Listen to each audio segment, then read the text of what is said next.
नमस्कार, जनतंत्र टीवी में आप सभी का बहुत स्वागत है। मैं गरिमा श्रीवास्तव आपके साथ। बुलेटिन की शुरुआत करेंगे इस वक्त की अहम खबर से, जहां उत्तराखंड के सीएम पुष्कर सिंह धामी ने स्वतंत्रता सेनानी और उत्तर प्रदेश के पहले सीएम गोविंद बल्लभ पंत को श्रद्धांजलि दी है। उन्होंने एक्स पर पोस्ट करते हुए लिखा कि महान स्वतंत्रता सेनानी, प्रखर राजनेता और समाज सुधारक भारत रत्न पंडित गोविंद बल्लभ जी पंत जी की पुण्यतिथि पर शत शत नमन।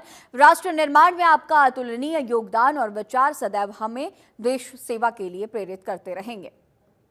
पंडित गोविंद बल्लभ पंत जी की पुण्यतिथि पर सीएम पुष्कर सिंह धामी ने पोस्ट किया है। आपको बता दें कि उत्तर प्रदेश के पहले मुख्यमंत्री के तौर पर उन्होंने अपनी सेवा दी है। सीएम ने एक्स पर पोस्ट के जरिए उन्हें नमन किया है।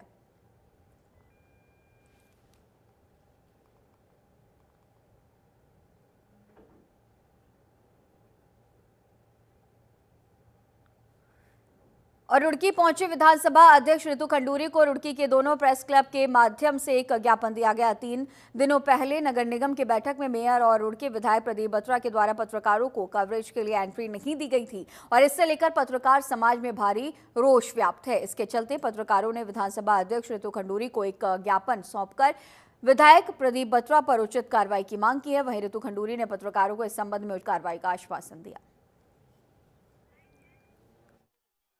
आज सभी पत्रकार, दोनों संगठनों के अध्यक्ष और उनके पदाधिकारी सदस्यगण नेहरू स्टेडियम में पहुंचे, जहां हमारी जो विधानसभा अध्यक्ष है महोदया श्रीमती रितु खंडूरी भूषण जी आई हुई थी।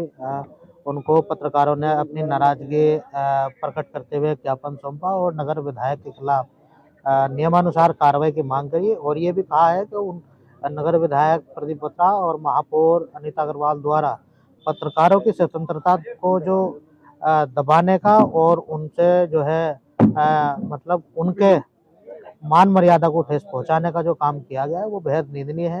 उन्होंने कहा है, मैं आश्वस्त किया है, वह मामले की जांच कराकर उन पर नियमानुसार। देखिए, जो पिछले 3 दिन से प्रदीप बत्रा नगर विधायक ने यहाँ से हमारे जो कुछ साथी थे उनके लिए बदतमीजी की थी और दोनों प्रेस क्लब आज मिलकर उन्होंने रितु खंडूरी को एक ज्ञापन दिया। उन्होंने कहा कि इसके जो हमारा जो विधायक इसके खिलाफ कार्रवाई होनी, जो उसकी विधायक बनती है वो करनी होनी चाहिए। इसी को देखते हुए जो आज प्रेस क्लब के सभी दोनों प्रेस क्लबों के सदस्य हैं वो सभी इकट्ठा हुए, दोनों जो यहाँ के क्या नाम वो थे अध्यक्ष थे, वो दोनों पहुंचे और उन्होंने एक मन बना लिया। इतना तक प्रदीप बत्रा अपनी गलती स्वीकार नहीं करता। इसी प्रकार से जो हमारे प्रेस के जो साथी है वो जो कोई भी कवरेज नहीं करेंगे प्रदीप बत्रा और क्या नाम मेयर की, और बाकी जो लोग करेंगे वो काली पट्टी बांध के करेंगे, वरना कोई किसी का वो नहीं करेगा।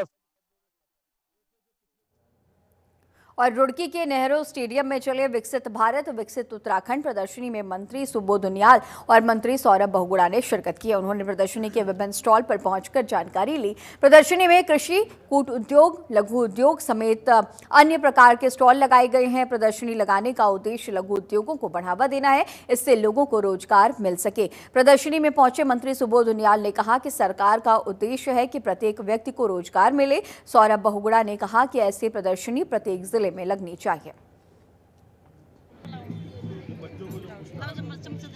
देखिए, सबसे पहले तो मैं हमारे माननीय राज्यसभा सांसद नरेश बंसल जी का, उनकी समस्त टीम का बहुत बहुत धन्यवाद करता हूं। ये दूसरी बार मुझको मौका मिला है इनकी एग्जीबिशन और इनके मेले में आने का। पिछले साल देहरादून में ये लगा था।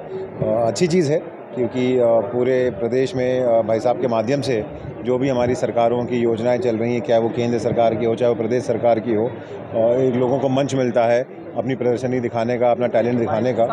तो मैं भाई साहब को बहुत बहुत बधाई दूंगा और उम्मीद ये करूंगा भाई साहब से कि उत्तराखंड के 13 के 13 जिलों में जो मुख्यालय हैं वहाँ पर ऐसी प्रदर्शनी लगे, ताकि हर व्यक्ति को उत्तराखंड सरकार और राज्य सरकार और केंद्र सरकार के माध्यम से क्या काम जनता के हित में हो रहे हैं उसकी जानकारी भी मिले, और जो हमारे लोग चाहे वो स्वयं सहायता समूह के हों, चाहे वो कोई भी काम कर रहे हो, उनको एक मंच उपलब्ध हो पब्लिक तक अपना सामान पहुँचाना। योजनाएं जो लोगों को, क्योंकि आज प्रधानमंत्री जी जो है उनका बड़ा फोकस है नौजवानों को रोजगार देने पे, और भारत सरकार की तमाम योजनाएं हैं, चाहे वो तमाम स्टार्टअप्स हैं, उनके बारे में जानकारी के साथ साथ जो हमारा नमामि गंगे योजना है, हमारी जल शक्ति विभाग की योजनाएं हैं, हमारी कृषि विभाग और तमाम विभागों की योजनाएं हैं। इवन इसरो को जिस तरह बताया है कि यहाँ पे कि बच्चों ने बड़ा इंटरेस्ट लिया कि कैसे लॉन्च किया जाता है और सैटेलाइट कैसे रिलीज होती है उससे। लगातार स्वदेशी चीज़ों को बढ़ावा दिया जा रहा है, इसको लेकर देखिए, वोकल फॉर लोकल तो प्रधानमंत्री जी का नारा है कि एक आत्मनिर्भर भारत, एक सशक्त भारत,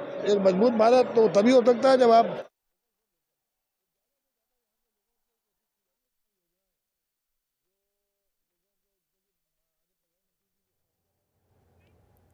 और प्रदेश में कैबिनेट के विस्तार को लेकर एक बार फिर से चर्चाएं चल रही हैं। बीजेपी प्रदेश प्रवक्ता हनी पाठक का कहना है कि मुख्यमंत्री पुष्कर सिंह धामी दिल्ली प्रवास पर हैं। पार्टी के केंद्रीय नेतृत्व से भी कैबिनेट विस्तार को लेकर चर्चा हो सकती है। उनका यह भी कहना है कि कैबिनेट विस्तार का मामला केंद्रीय नेतृत्व, प्रदेश संगठन और मुख्यमंत्री से चर्चा के बाद होगा। फिलहाल कैबिनेट का विस्तार होना तो निश्चित है, जिसको लेकर चर्चाएं चल रही हैं। तो दिल्ली दौरे पर है सीएम पुष्कर सिंह धामी और उनके तमाम काम भी हैं और इन सब के साथ ही ये भी कहा जा रहा है कि आज वो तमाम कैबिनेट के मिनिस्टर्स से भी मुलाकात कर सकते हैं। तो लगातार उत्तराखंड में कैबिनेट विस्तार को लेकर के चर्चाएं चल रही हैं। और अब खबर हरिद्वार से है, जहां भारतीय फिल्म जगत के मशहूर अभिनेता अनुपम खेर और अनिल कपूर हरिद्वार पहुंचे हैं। यहां उन्होंने कनखल स्थित हरिहर आश्रम में पूजा अर्चना की। आपको ये भी बता दें कि जूना अखाड़े के आचार्य महामंडलेश्वर स्वामी अवधेशानंद गिरी जी की मौजूदगी में उन्होंने भगवान शिव की पूजा अर्चना की है। तो ये तस्वीर देखिए, जहां पर ये फिल्म अभिनेता हरिद्वार पहुंचे हैं और इस दौरान अवधेशानंद गिरी की मौजूदगी में उन्होंने पूजा अर्चना की है। अनुपम खेर, अनिल कपूर कनखल पहुंचे हैं और पूजा अर्चना करते हुए, भगवान शिव की आराधना करते हुए वो नजर आए। और ये तस्वीरें भी देखिए, हरिहर आश्रम में भगवान शिव की पूजा अर्चना की है। अवधेशानंद गिरी की मौजूदगी में उन्होंने पूजा अर्चना की। हरिद्वार पहुंचे हैं अनिल कपूर और अनुपम खेर। इस दौरान पूजा अर्चना करते हुए नजर आए। कनखल भी अभिनेता अनुपम खेर और अनिल कपूर पहुंचे हैं। ये तस्वीरें भी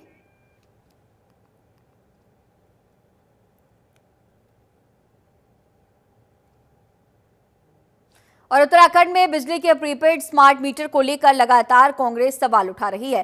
कांग्रेस का ये कहना है कि 1 साल ही पहले बिजली के इलेक्ट्रॉनिक मीटर बीजेपी सरकार ने लगवाए हैं, उसके बाद अब स्मार्ट प्रीपेड मीटर लगाए जा रहे हैं। उनका ये भी कहना है कि पार्टी इसका विरोध कर रही है और करती रहेगी। कांग्रेस के पूर्व अध्यक्ष गणेश गोदियाल के अनुसार प्रीपेड मीटर को लेकर पूर्व मंत्री तिलक राज बेहड़ इसकी शुरुआत उन्होंने की थी। ये आम आदमी की परेशानी बढ़ाने वाला निर्णय है, जिसका विरोध लगातार जारी रहेगा।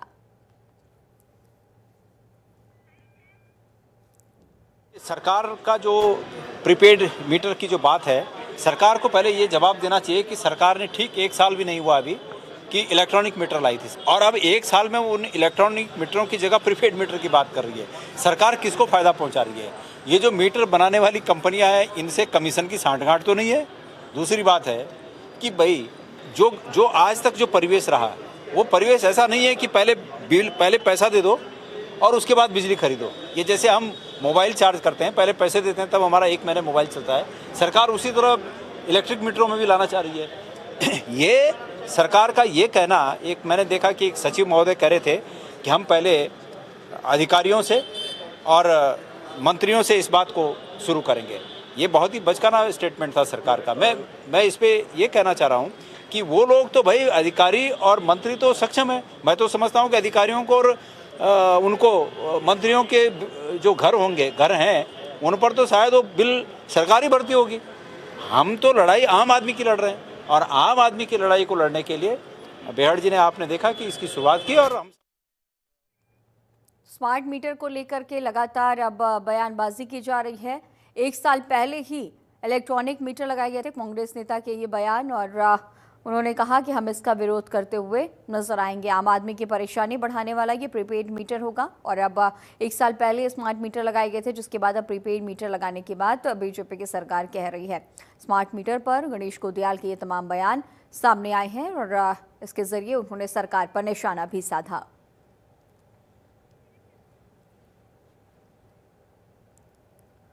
और प्रदेश में कैबिनेट के विस्तार को लेकर एक बार फिर से चर्चाएं चल रही हैं। बीजेपी प्रदेश प्रवक्ता हनी पाठक का कहना है कि मुख्यमंत्री पुष्कर सिंह धामी दिल्ली प्रवास पर है। पार्टी के केंद्रीय नेतृत्व से भी कैबिनेट विस्तार को लेकर चर्चा हो सकती है। उनका यह भी कहना है कि कैबिनेट विस्तार का मामला केंद्रीय नेतृत्व, प्रदेश संगठन और मुख्यमंत्री से चर्चा के बाद होगा। फिलहाल कैबिनेट का विस्तार होना तो निश्चित है, लेकिन इसे लेकर के फिलहाल अभी चर्चाएं चल ही रही हैं। हम तो लड़ाई आम आदमी की लड़ रहे हैं। यशस्वी मुख्यमंत्री श्री पुष्कर सिंह धामी जी यदा कदा दिल्ली दौरे पर रहते हैं। उत्तराखंड के विकास की धरा को और तेज बहाने के लिए वहां पे निरंतर मंत्रियों से मिलना जुलना होता है और जब जब वो मंत्रियों से मिलते हैं एक नई सौगात यहां पर उत्तराखंड को देखने को मिलती है। तो ये संगठन से मिलना, मंत्रियों से मिलना, अपने उत्तराखंड की बातें करना और उत्तराखंड के विकास की बातें करना, ये तो एक कॉमन बात है जो कि जिसलिए मुख्यमंत्री पुष्कर सिंह धामी जी। और चलिए अब आगे बढ़ेंगे, जहां कांग्रेस के वरिष्ठ नेता और पूर्व सांसद प्रदीप टम्टा अल्मोड़ा पहुंचे हैं। इस दौरान उन्होंने प्रधानमंत्री नरेंद्र मोदी के उत्तराखंड के उत्तरकाशी प्रवास को निराशाजनक बताया। उन्होंने कहा कि प्रधानमंत्री उत्तराखंड के एक भाग को घामतापू पर्यटन कहते हैं और दूसरे भाग की उपेक्षा करते हैं, जबकि पुण्यागिरी के साथ यहाँ भी बड़े धाम है, उनको भी विकसित करना चाहिए। इस दौरान उन्होंने केंद्र सरकार द्वारा केदारनाथ में दिए गए रोपवे का स्वागत भी किया। पूर्व सांसद ने बीजेपी पर यह बड़ा हमला बोला है। प्रदीप टम्टा के ये बड़े बयान सामने आए हैं। पीएम के उत्तरकाशी दौरे को उन्होंने निराशाजनक बताया। तमाम तरह की बातें इस दौरे को लेकर के वो कहते हुए नजर आए हैं। जब जब भी दौरा हो रहा है, लोगों को आशा जाएगी, कुछ उत्तराखंड के लिए कुछ कर जाएंगे, लेकिन ये दौरा भी बड़ा निराशाजनक दौरा रहा। मोदी जी लगता है कि देश में अपनी असफलताओं की के कारण वो केदार या भगवान का सहारा ले रहे हैं। सवाल है, अगर घाम तापना है तो उत्तराखंड की सरजमी में सभी जगह तो घाम तापने के पर्यटन को आना चाहिए। क्या केदार खंड में घाम तापने के लिए लोग जाएं? क्या मानस खंड को नहीं देखेंगे? लाखों प्रिय तीर्थयात्री हर वर्ष मां पूर्णागिरि के दर्शन करने के लिए आते हैं। मैं स्वागत करता हूं कि आपने हेमकुंड में और केदारनाथ में रोपवे बनाया। लंबे समय से हमारे जमाने में स्वीकृत थी पूर्णागिरि रोपवे, उस पर आपने ध्यान क्यों नहीं दिया? क्या मानस खंड का जो एक पूरा सर्किट। और उत्तराखंड विधानसभा सत्र के दौरान सदन में पेश की गई कैग रिपोर्ट को लेकर कांग्रेस ने बीजेपी सरकार को आड़े हाथों लिया। कांग्रेस का कहना है कि सरकार ने सदन में कैग रिपोर्ट पेश किया, लेकिन इस पर चर्चा का समय नहीं दिया गया। विधानसभा सत्र को कम समय में ही बीजेपी सरकार ने समेट लिया। कैग रिपोर्ट के माध्यम से कई विभागों में भ्रष्टाचार के मामले सामने आ रहे हैं। सरकार ने सदन की कार्यवाही को 3 से 4 दिन में ही समाप्त कर दिया। उन्होंने कहा कि पोषण आहार को लेकर कैग की रिपोर्ट सामने आई है, जिसमें करीब 4.50 करोड़ का घोटाला हुआ है।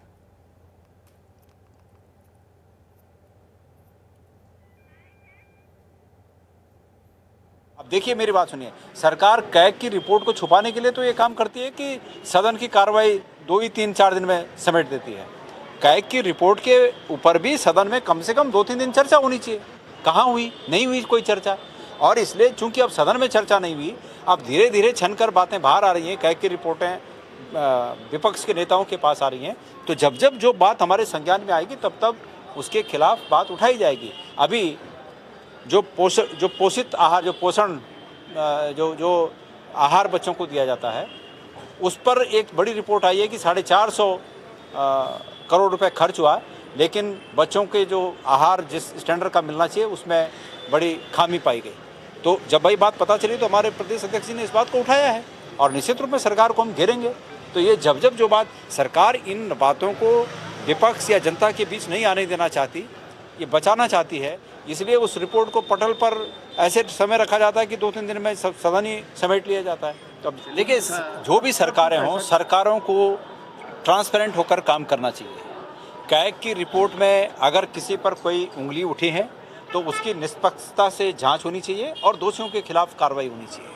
भारतीय जनता पार्टी का ये कैरेक्टर रहा है कि ये तमाम मौक़ों पर विपक्षी सरकारों पर हमला करने के लिए, विपक्ष के नेताओं पर हमला करने के लिए इसको आधार बनाती हैं, और जहां उनके प्रदेश में इस प्रकार की बातें उठती हैं वहां ये चुपचाप उस बात को पी जाते हैं। तो ये दोहरा मापदंड उचित नहीं है। भारतीय जनता पार्टी को एक ही, उनकी सरकारों को एक ही मापदंड अपना।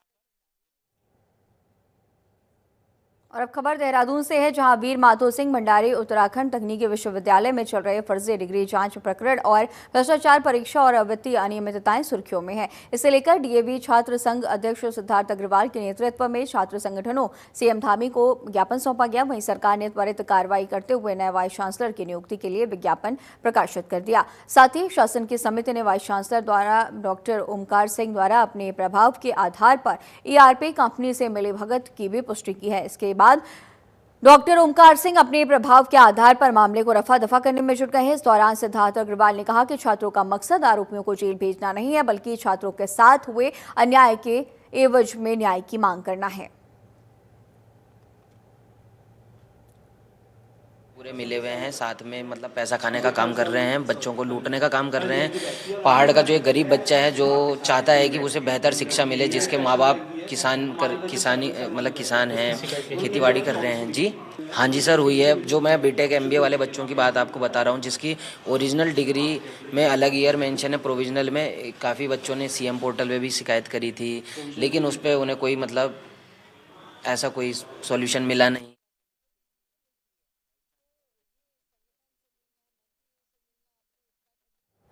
और चलिए अब आगे बढ़ेंगे, जहां ऋषिकेश के मुनिकी रेती नगर पालिका के सभागार में बोर्ड की बैठक संपन्न हुई। इसमें अध्यक्ष और सभासदों ने मिलकर क्षेत्र के विकास का खाका तैयार किया। इसमें क्षेत्र के विकास के लिए 33 करोड़ 41 लाख रुपए का बजट पास किया गया। इस दौरान नगर पालिका की आय बढ़ाने पर चर्चा की गई है। साथ ही स्वच्छता सर्वेक्षण में बेहतर पायदान पर आने के लिए शहर को स्वच्छ रखने का संकल्प लिया गया।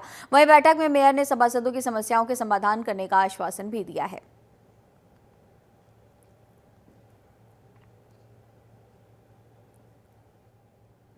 अच्छे ढंग से हुई है और सभी सभासदों ने भी अपने मांग पत्र दिए हैं और उनको भी हमने आश्वस्त किया है कि जैसे जैसे कंडीशंस होंगी उनकी सभी मांगे पूरी की जाएंगी।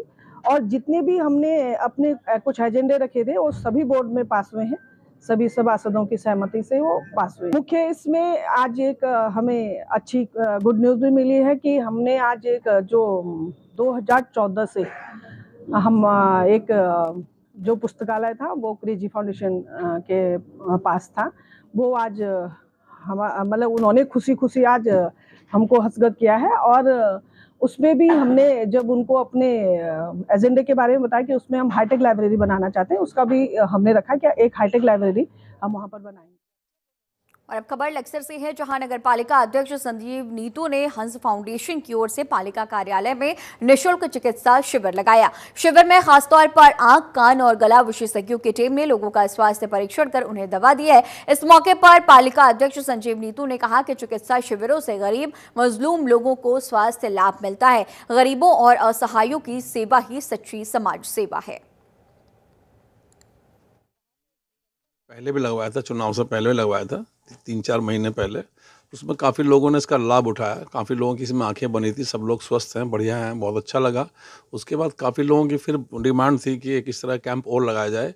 इस बार इसमें हमने ENT का एक्स्ट्रा और लगवाया। पहले तो जब लगा था सिर्फ आँखों का था, इस बार आँख, कान, गले का भी इसमें जो है एक्स्ट्रा मतलब डॉक्टर्स आए हुए हैं और काफ़ी लोग इसका लाभ उठा रहे हैं। बड़ी अच्छी बात है। मैं तो चाहता हूँ कि इन सब के मतलब जो है माध्यम से लोगों को लाभ हो, निःशुल्क इनकी जांच हो रही है, गरीबों को उसका लाभ मिले। मैं तो यही प्रभु से प्रार्थना है कि सब लोग। और अब चलिए अगली खबर का रुख करेंगे, जहां खबर देहरादून से है। यहां चार धाम यात्रा से पहले सभी विभाग अपनी अपनी तमाम तैयारियों में जुटे हुए हैं। लोक निर्माण विभाग भी चार धाम यात्रा रोड पर मेजर स्लाइडिंग जोन के ट्रीटमेंट में लगा हुआ है। बद्रीनाथ रूट पर 2-3 मेजर लैंडस्लाइड जोन है, जिसको लेकर THDC की फाइनल रिपोर्ट आनी है, उसके बाद ही इस पर काम किया जाएगा। दूसरी तरफ यमुनोत्री धाम के रूट पर पालीघाट से आगे की तरफ स्लोप का काम चल रहा है, ताकि यात्रा सुचारू रूप से चल सके। 2-3 मेजर लैंडस्लाइड जोन है, क्रोनिक जिनको कहते हैं हम लोग, उनका ऑल्टरनेटिव प्लान किया जा रहा है। उसमें जो हमारे कंसल्टेंट हैं वो THDC जो लिमिटेड है वो हम लोग को कंसल्टेशन दे रहे हैं कि उसका क्या ऑल्टरनेटिव है, टनल बनाना है, बाईपास बनाना है, क्या करना है।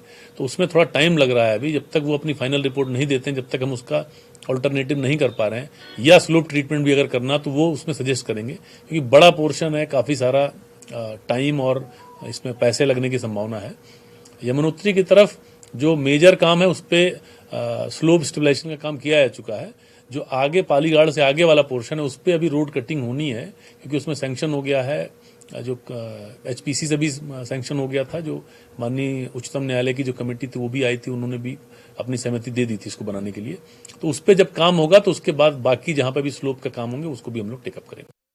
और अब खबर ऋषिकेश से है, जहां अप्रैल महीने से शुरू हो रही चारधाम यात्रा में इस बार यात्रियों को डिक्लेरेशन फॉर्म भी भरना होगा। फॉर्म में यात्रियों को रहने और खाने की व्यवस्थाओं का विवरण देना होगा। ये नियम यातायात निदेशालय ने तैयार किया है। इस नियम से चारधाम यात्रा संचालित करने वाले परिवहन व्यवसायी नाराज हैं। परिवहन व्यवसायियों ने इस नियम को हटाने की मांग की है। इसके बावजूद इस नियम को लागू करने पर परिवहन व्यवसायियों ने आंदोलन करने की चेतावनी दी है।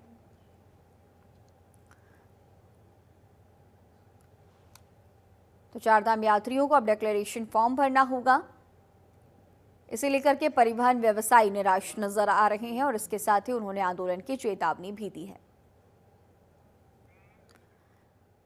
और चलिए आगे बढ़ेंगे, जहां पौड़ी के सभी न्यायालय में 8 मार्च को राष्ट्रीय लोक अदालत का आयोजन होगा। जिला विधिक सेवा प्राधिकरण के सचिव अकरम अली ने प्रेस कॉन्फ्रेंस कर इसकी जानकारी दी है। उन्होंने बताया कि आगामी 8 मार्च को पूरे देश में राष्ट्रीय लोक अदालत का आयोजन होना है। उन्होंने ये भी बताया कि लोक अदालतों के सभी प्रकार के आपराधिक मामले, बिजली और पानी के बिलों से संबंधित मामले, चेक बाउंस, बैंक रिकवरी जैसे मामलों का समाधान किया जाएगा। साथ ही उन्होंने ये भी बताया है कि लोक अदालत में निर्णीत मुकदमे की अपील किसी भी न्यायालय में नहीं की जा सकती है। राष्ट्रीय विधिक सेवा प्राधिकरण के निर्देशानुसार आगामी दिनांक 8 मार्च 2025 को राष्ट्रीय लोक अदालत का आयोजन समस्त भारतवर्ष में किया जा रहा है। इसी के अनुक्रम में हमारे जनपद पौड़ी गढ़वाल में भी राष्ट्रीय लोक अदालत का आयोजन किया जाएगा, जिसमें जितने भी आपराधिक और सिविल प्रकृति के मामले हैं, आपराधिक वह मामले जो कि शमनीय प्रकृति के हैं, उन और सिविल प्रकृति के सभी प्रकार के मामले का निस्तारण पक्षकारगण के आपसी सहयोग से उनके आपसी राजीनामा के आधार पर निस्तारण किया जाएगा। जहाँ तक तांडव प्रकृति के मामलों का प्रश्न है, तो इसमें नेगोशिएबल इंस्ट्रूमेंट एक्ट के जो कि धारा 138 के अंतर्गत आने वाले मामले हैं, जो कि चेक बाउंस के मामले भी सामान्यतः कहे जाते हैं, उन सबको भी इसमें सम्मिलित किया जाएगा।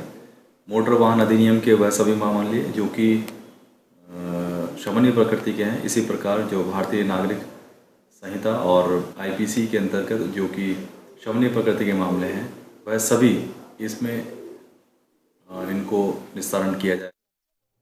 और होली को देखते हुए हरिद्वार का खाद्य सुरक्षा विभाग हरकत में आ गया है। मिलावटी खाना और मिठाई से जनता को बचाने के लिए खाद्य सुरक्षा विभाग और नगर निगम की टीम ने दुकानों का निरीक्षण किया। बस स्टैंड से शुरू हुआ औचक निरीक्षण हरिद्वार मेन बाजार तक चला, जिसमें दर्जनों दुकानों के खाद्य पदार्थ और साफ सफाई की जांच की गई है। वहीं गंदगी मिलने पर कई दुकानों का चालान भी किया गया। जिला खाद्य सुरक्षा अधिकारी का कहना है कि खाद्य पदार्थ में मिलावट का शक होने पर सैंपल जाँच के लिए भेजे जाएंगे।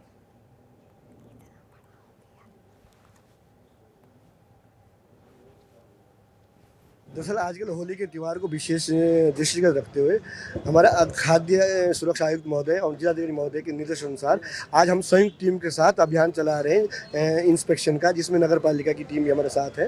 तो हम लोग आज विशेषकर देख रहे हैं जो भी हमारे यहाँ मिठाई की दुकानें हैं, रेस्टोरेंट है और ढाबे हैं और डेयरियाँ हैं, उस पर हम ये देख रहे हैं कि कहीं कोई ऐसी चीज़ तो नहीं जिस पर कोई मिलावट की आशंका हो। अगर कोई मिलावट की आशंका होती तो उसके हिसाब से हम उस पर सैंपल करेंगे और सैनिटेशन हाइजीनिक कंडीशन में हमारी टीम काम करे। जिसका लाइसेंस नहीं है उसके विदाउट लाइसेंस चालान की कार्रवाई कर रहे हैं। और साथ ही हमारी फूड सेफ्टी ऑन व्हील जिसमें चेकिंग मौके पर हम चेक करते हैं, प्राथमिक जांच जिसे कहते हैं, उसके लिए हमारी FSW पहुंच रही है। और उत्तराखंड के इस खास बुलेटिन में फिलहाल इतना ही। खबरों का सिलसिला लगातार जारी रहेगा। बने रहिए जनतंत्र टीवी के साथ। नमस्कार।